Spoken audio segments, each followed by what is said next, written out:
lisani yafqahu qawli. Monggo sebagaimana biasa kita awali dengan niat iktikaf dan membaca rukun qauli. Bismillahirrahmanirrahim. Nawaitul i'tikafa sunnatan lillahi ta'ala. Allahu akbar. Bismillahirrahmanirrahim.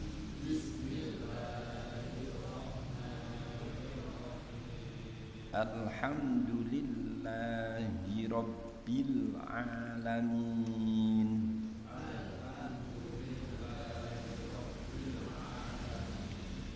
Ar-Rahmanir-Rahim. Maliki yaumiddin.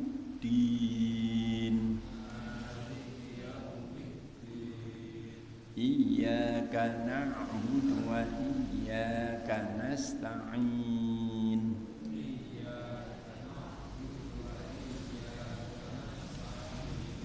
Ihdinas siratal mustaqim.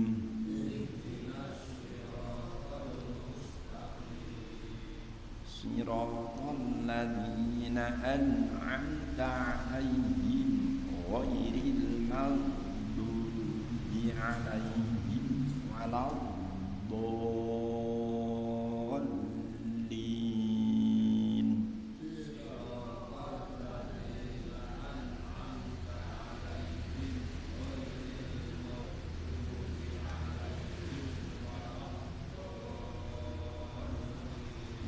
At-tahiyyatul mubarakatus shalawatut thayyibatu lillah.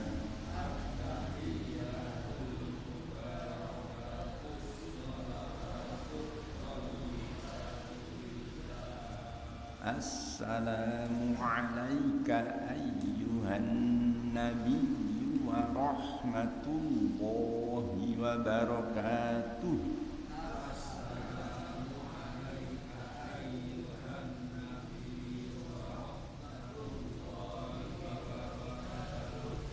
Assalamu alayna wa ala ibadillahis salihin.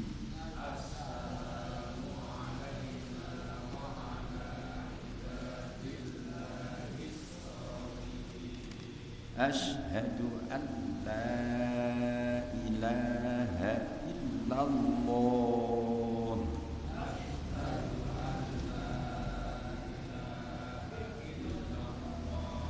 wa ashhadu anna Muhammadar Rasulullah.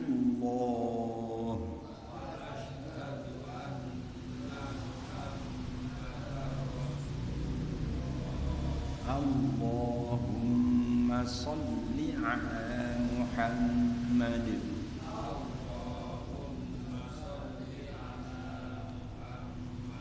Assalamu alaikum warahmatullah.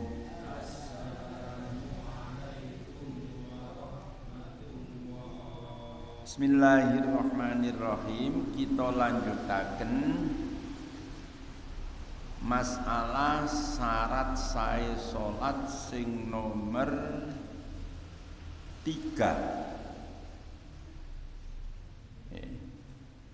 Suci dari hadas kecil dan hadas besar. Keterangannya sudah selesai. Masalah hadas kecil lengkap.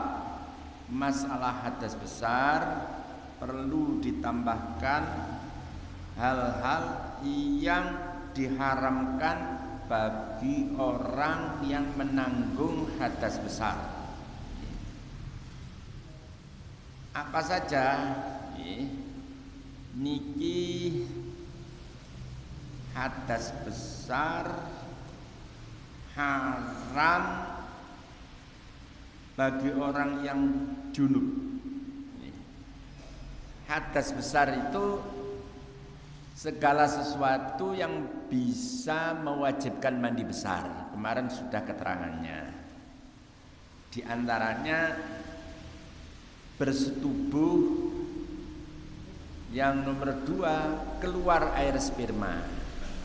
Nah, lek tiang bersetubuh atau keluar air sperma itu dinamakan orang berhadas besar yang dalam kategori junub.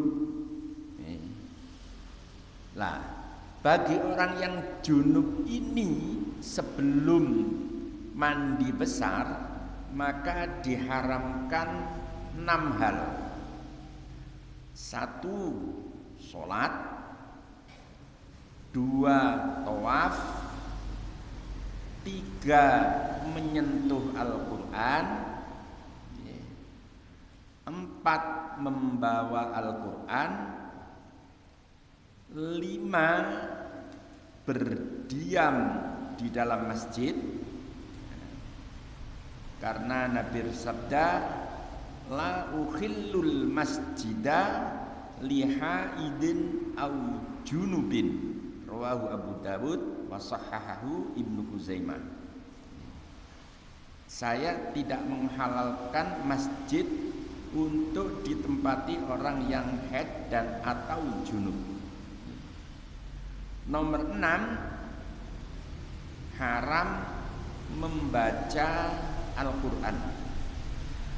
Nabi bersabda, la yaqra'ul junubu walal haidu syai'an minal Quran, rawahu Tirmidzi wa hassanahul Mundhiri.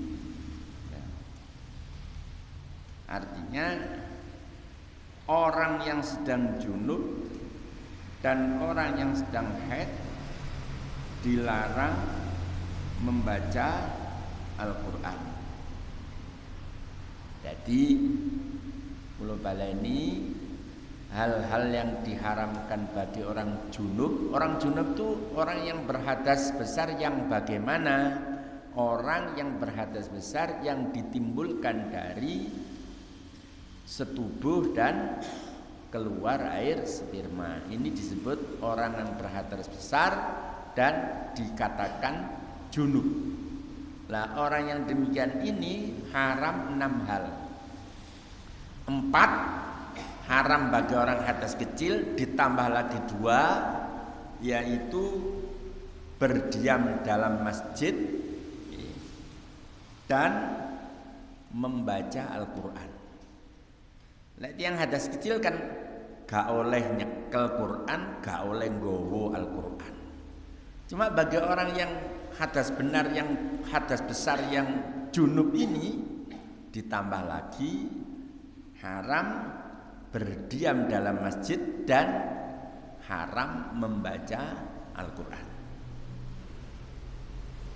Berikutnya, orang yang berhadas besar, khusus ibu-ibu yang dikarenakan haid atau nifas, niki 6 wau ditambah 4 haram bagi orang yang hadas besar karena haid atau nifas. Napa mawon lek dirinci, nomor 1 salat, nomor 2 tawaf, nomor 3 menyentuh Al-Quran, nomor 4 membawa Al-Quran, nomor 5 diam di dalam masjid, nomor 6 membaca Al-Quran, nomor 7 berpuasa, ya. Nomor 8 talak, nomor 9 berjalan di dalam masjid jika takut mengotori masjid, nomor 10 al-istimta baina surati warubati, ngalap seneng, ngalap suko cara manuk Jawa, di bagian tubuh perempuan antara pusar dan lutut, apalagi kumpul.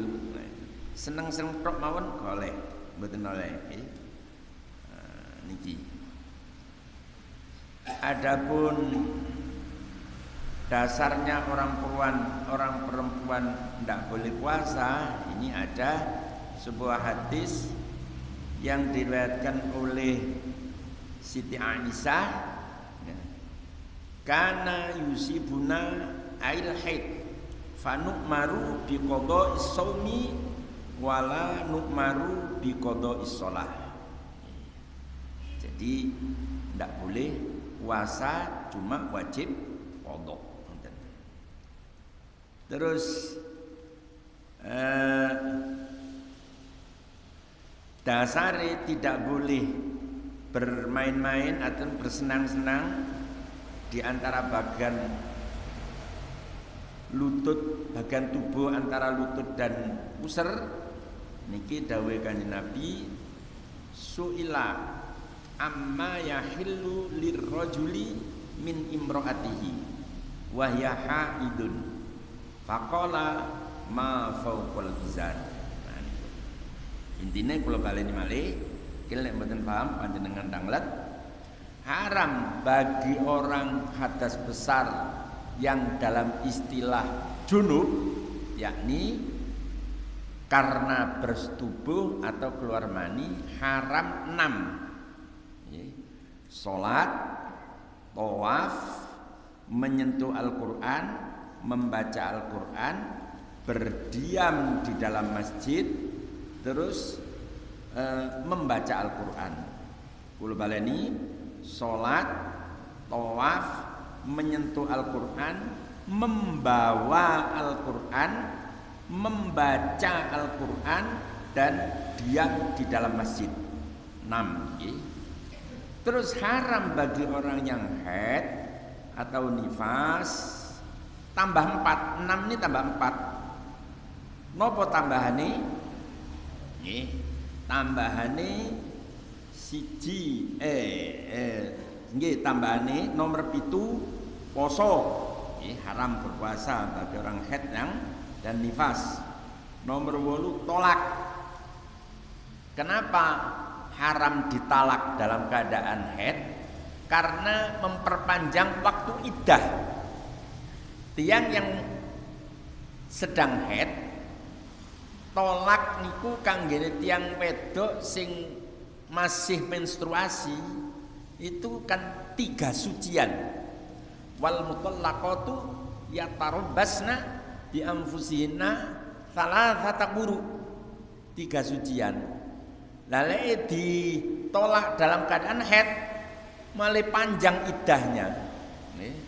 Iddahnya itu panjang, ngenteni suci marono haid, suci maneh, marono haid, marono suci, baru iddahnya habis. Tapi lah ditalak di saat napa suci, niku tidak terlalu panjang iddahnya. Namun andai kata ada orang perempuan ditalak di saat haid atau nifas, itu terjadi sah talaknya. Cuma melakukan hal itu haram, tapi jadi talaknya.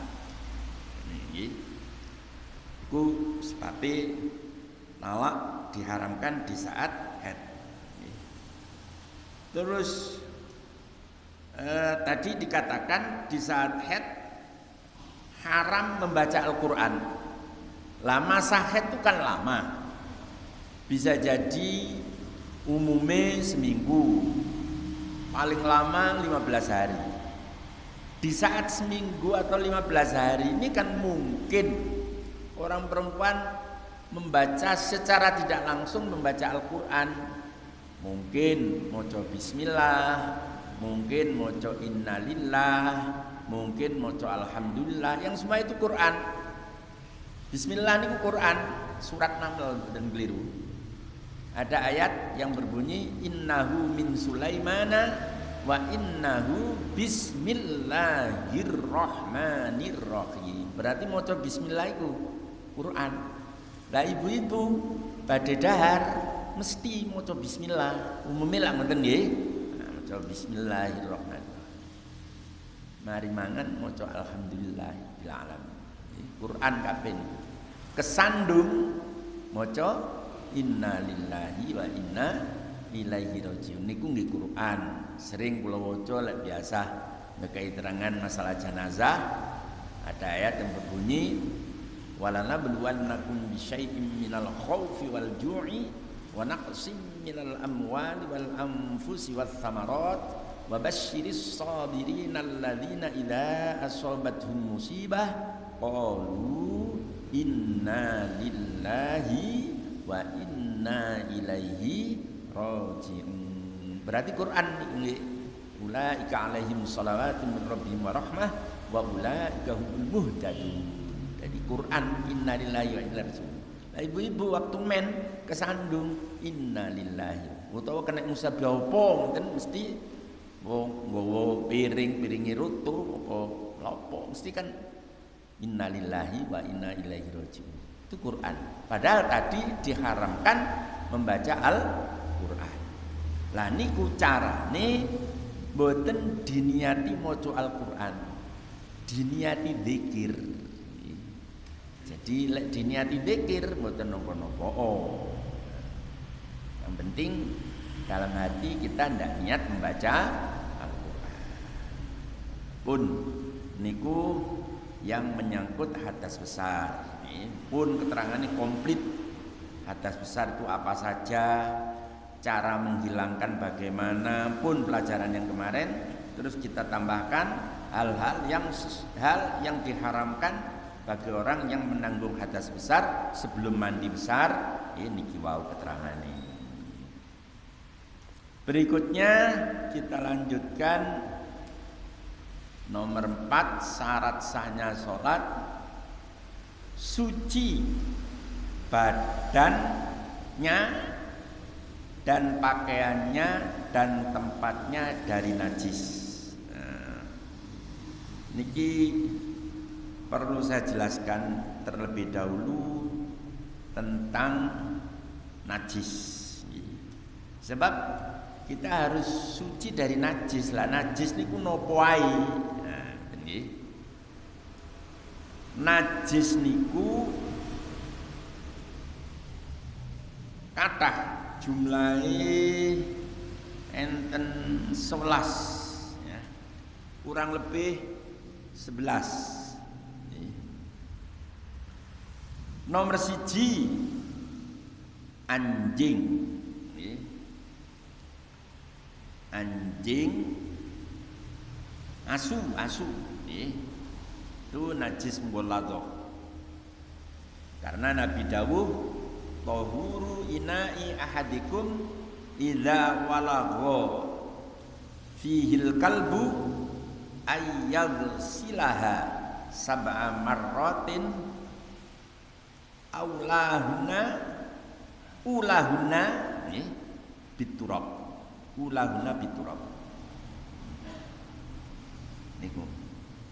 niku dasare lek anjing niku najis mughalladhah. Nomor 1 anjing, nomor 2 babi atau celeng. Itu pun juga najis mughalladhah. Karena apa kok najis mughalladhah? Dalam kitab dikatakan li'annahu aswa'u halan minal kalbi. Ini kondisinya itu lebih buruk daripada anjing. Nomor 3 air kencing. Liqaulihi sallallahu alaihi wasallam subbu alaihi baulal a'rabi zanuban mimma'in rawahu Sahihun. Niku dasare air kencing niku najis. Pada satu saat ada orang Badui kencing di dalam masjid. Terus Nabi memerintahkan sahabat untuk menyiram air kencing itu. Masjid biyen niku mboten koyo ngenten, nggih. Masjid biyen tanah, nggih. Setelah disiram air kencing itu meresap langsung hilang. Terus yang nomor 4 madhi. Madhi niku ciri-cirine nggih seperti putih telur, kental bening. Biasanya keluarnya itu setelah syahwat yang kuat. Begitu syahwat kuat terus kendor, biasanya metu mati. Nah, itu najis sama dengan air kencing, tidak wajib mandi. Nomor 5, wadi. Wadi itu keluarnya sedikit, biasanya setelah kencing atau dalam keadaan payah, dalam keadaan sakit, itu kadang-kadang keluar wadi. Wadi itu ciri-cirinya budek cair, sedikit keluarnya. Nah, itu termasuk najis. Nomor 5, berak atau beol, keat, cara Malang keat. Niku najis. Nomor 7, darah. Darah yang cair. Nomor 8, utah-utahan. Utah-utahan niki segala sesuatu yang keluar dari perut ke mulut. Dadi wis ana njero weteng metu. Ah niki jenenge utah-utahan. Niku nggih najis. Nomor 9, khamr atau miras, minuman keras. Nomor 10, air susu dari hewan yang tidak bisa dimakan dagingnya. Mungkin air susunya kucing nopo-nopo, nah, niku najis. Nomor 11, bangkai, kecuali bangkai manusia, bangkai ikan, dan bangkai belalang. Niku mboten najis. Lah bangkai itu apa? Bangkai itu binatang yang semestinya halal dimakan, lalu dia mati tidak disembelih dengan aturan syariat agama. Pomati loro, pomati ketabrak motor, pomati ditutuk, pomati dan lain sebagainya. Nah, mati dengan syariat agama itu ada aturannya. Pertama, harus memakai senjata yang tajam. Terus nomor 2, khulkum dan mari itu harus putus. Khulkum itu jalan nafas, mari jalan makan. Ciri-ciri nelek khulkum niku rada kaku kaya belum nomonten, lek mari lunak kaya usus. Itu harus putus. Niku menurut mazhab Syafi'i ngoten. Adapun urat nadi leher, ya, urat nadi kanan kiri di leher itu sunnah putus. Tapi untuk khulkum dan mari wajib putus. Niku penyembelihan secara syariat. Jadi memakai senjata saat memakai pisau yang tajam, khulkum dan mari itu harus putus. Adapun membaca bismillah sunnah untuk Syafi'i. Sunnah membaca bismillah. Termasuk menghadapkan binatang ke arah barat dan penyembelih pun ke arah barat.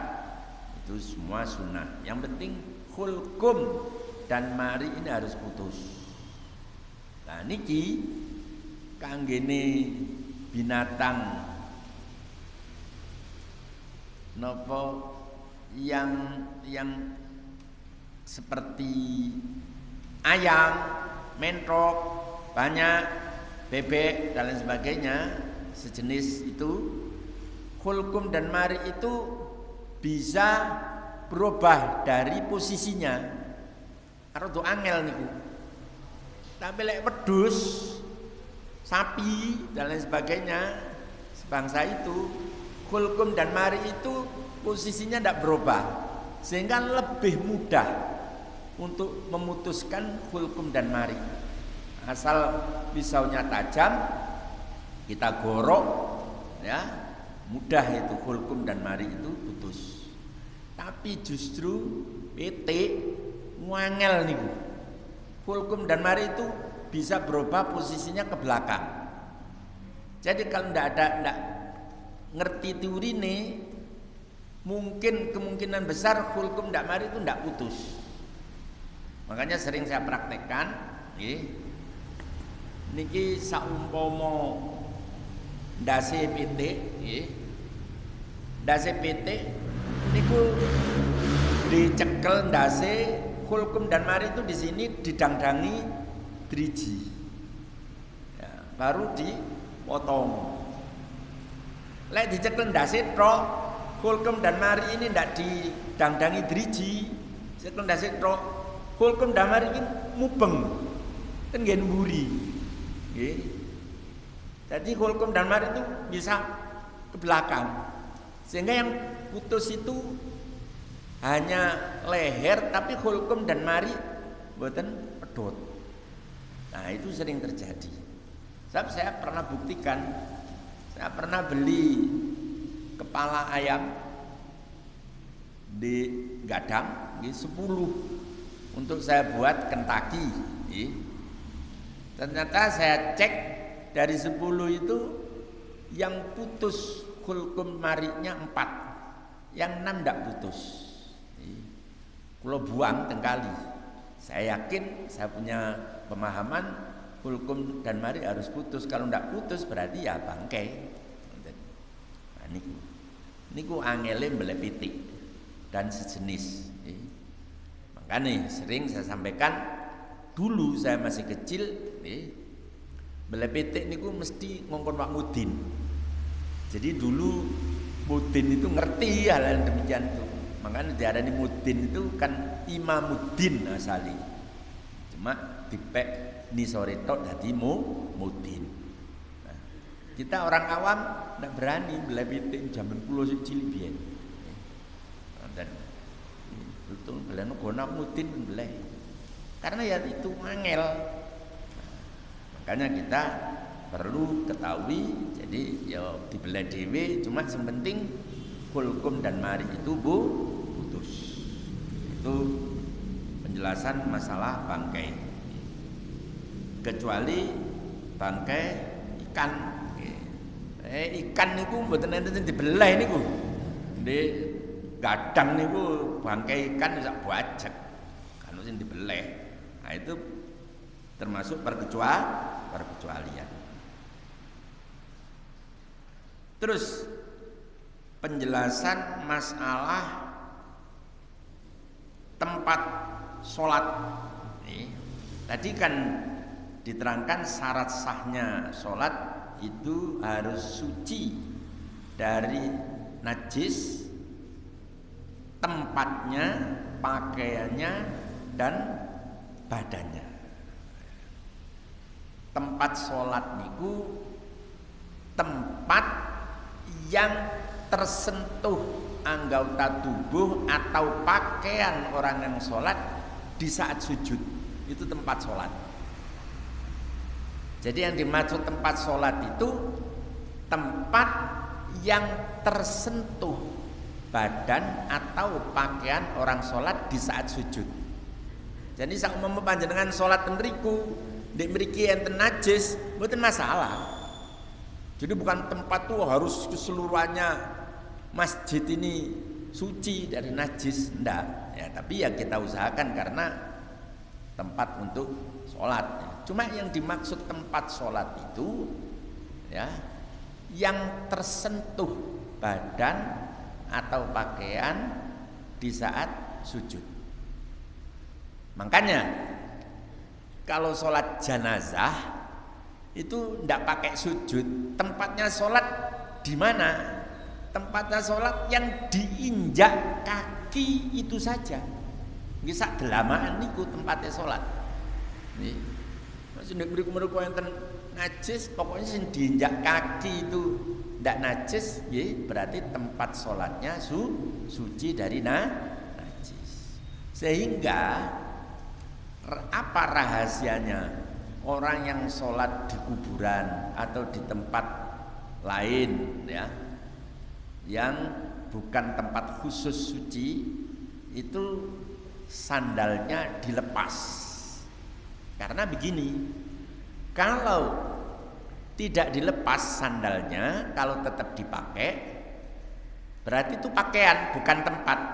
Sehingga kalau di bawah sandal itu ada najisnya, maka sholatnya tidak sah, karena dia pakaiannya najis. Tapi kalau dilepas terus diinjak, dilepas sandal nih, dilepas terus diinjak kaki, asal di atas sandal itu tidak ada najis, ya sah sholatnya, karena tempatnya nopo suci, tidak ada najisnya. Walaupun di bawahnya ini ada najisnya, di bawah sandalnya. Itu rahasianya. Kan panjenengan sering sumrap ya, yang sholat di kuburan atau di dulu Ustadz Malik ada yang menyolati di halaman pondok ya. Malahan waktu itu saya yang ngimami, karena di aula penuh dengan santri sehingga orang kampung sholat di halaman pondok. Ini saya suruh lepas sandalnya ya, untuk diinjak. Nah, dengan demikian kalau di atas sandal yang diinjak kaki itu suci, maka berarti tempatnya suci. Kalau tidak dilepas ya, tidak lepas sampai tetap dipakai, kalau di bawahnya sandal itu ada najisnya, itu tidak sah, karena itu bukan termasuk tempat, tapi termasuk kategori pakaian. Itu rahasiane. Kersane sumrap panjenengan nggih wonten kuwau. Itu yang dimaksud tempat sholat.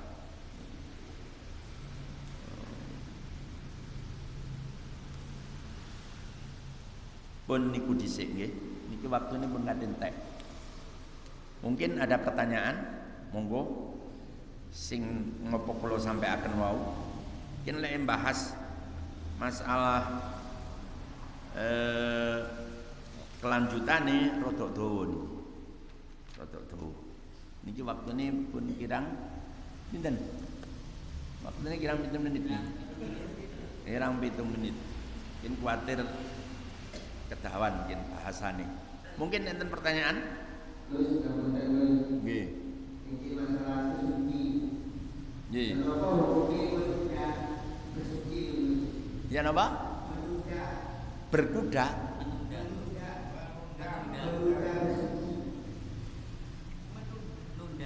Menunda suci. Suci ini dalam rangka akan sholat. Kalau kita ndak akan sholat, bukan masalah. Cuma nggih kirang sae. Diusahakan badan pakaian yang kita pakai itu selalu suci. Cuma ndak wajib. Suci ini dalam rangka akan mengerjakan sholat. Itu tidak harus suci. Badan pakaian kita ndak harus suci terus. Dalam rangka akan mengerjakan sholat. Itu memang syaratnya harus suci. Yang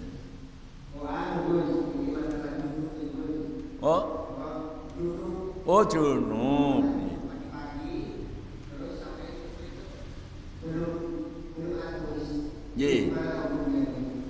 Nggih. Ya sama. Kalau memang menjelang sholat zuhur ya harus mandi. Soalnya sholat zuhur kan syaratnya kudu suci saka hadas cilik hadas gede. Lek kados kan sembayangnya gak sah. Gitu loh. Jadi semua ini dalam rangka akan sholat harus suci dari hadas kecil hadas besar. Saumo gandang sesuci nggih mboten napa-napa, mboten napa-napa. Cuma nggih kirang sae mau. Cuma kalau mau sholat ya mau tidak mau harus wajib adus nih mulai adus lah nanggung hadas besar. Padahal kan yang diharamkan oleh hadas orang yang punya hadas besar itu diantaranya sholat. Jadi nggih oleh mawon nunda cuma kajeng sembahyang nggih kudu adus. Mungkin enten malih. Nggih, monggo. Masalah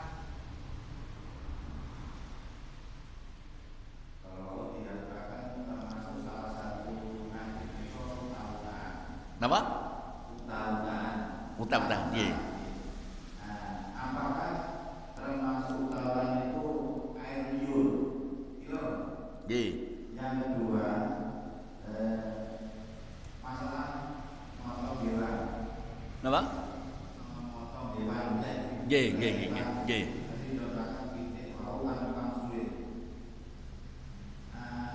Ketika berlebar itu wadah lebar tapi pindahnya jadi pindah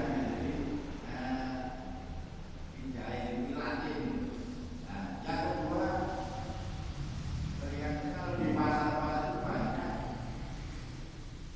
persembelian itu pak rupak sedikit awal. Jadi baru sampai putus belumnya. Itu